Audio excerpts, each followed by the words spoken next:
D K Shivakumar ಅವರು ಇರೋರಿಗೆಲ್ಲರಿಗೂ ಕೂಡ ಮೂಗು ತುಪ್ಪ ಸವರ್ತಾ ಇದ್ದಾರೆ, ನೋಡ್ತಾ ಇದ್ದೀನಿ. ಅವ್ರು ಬಂದಾಗಿಂದನೂ ಕೂಡ ಎಲ್ಲರಿಗೂ ಅದೇ, ನಿಮಗೂ ಅದೇ ಹೇಳಿದ್ರು, ಅಲ್ಲಿ ಕೂತವರು ಮುಖ್ಯಮಂತ್ರಿ ಆಗ್ತೀರಾ ನೀವು? ಅಲ್ಲ, ಯೋಚನೆ ಮಾಡಿ, ಆಗ್ತೀರಾ? ಈಗ ಹೆಂಗ್ ಬಂದೈತೆ ಹಂಗ ಬಂದ್ರೆ ಮಾಡಿ.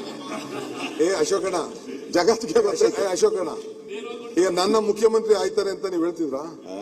ನನ್ನ ಮುಖ್ಯಮಂತ್ರಿ ಆಗ್ತಾನೆ ಅಂತ ಹೇಳ್ತಿದ್ರ? ನಾನು ಸಿದ್ದರಾಮಯ್ಯ ಆಗಿದ್ದ ದಿನದಿಂದ ಹೇಳ್ತಾ ಇದ್ದೀನಿ, ಬದಲಾವಣೆ ಆಗುತ್ತೆ ಆಗುತ್ತೆ ಅಂತ. ನೋಡಿ, 100 ಪ್ರೆಸ್ ಮೀಟ್ ಅಲ್ಲಿ ಮಾಡಿದ್ದೀನಿ, ಬದಲಾವಣೆ ಆಗುತ್ತೆ ಅಂತ ಹೇಳ್ತಾ ಇದ್ದೀನಿ.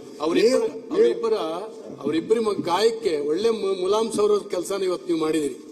ಅವರಿಗೆ ಏನು ಮಂತ್ರಿ ಪದವಿ ಸಿಕ್ಕಬೇಕಾಗಿತ್ತು, ತಪ್ಪಿ ಹೋಗಿದ್ರಿಂದ ಏನ್ ದುಃಖ ಆಗಿತ್ತಲ್ಲ, ಅದಕ್ಕೊಂದು ಸಮಾಧಾನ ಮಾಡುವಂತಹದಕ್ಕೆ ಈ ವೇದಿಕೆಯನ್ನು ಚೆನ್ನಾಗಿ ಉಪಯೋಗಿಸ್ಕೊಂಡ್ರಿ, ಸಲ್ಯೂಟ್ ಇದೆ.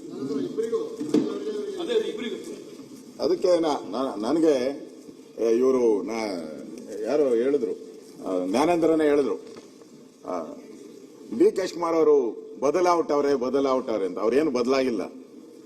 ಅವರ ಏನಿದೆ, ಅವರ ಒಳಗಡೆ ಏನಿದೆ ಅದು ಹಂಗೆ ಇದೆ. ಏನ್ ಮಾಡಬೇಕೋ ಅದನ್ನೇ ಮಾಡ್ತಾರೆ ಅವರು.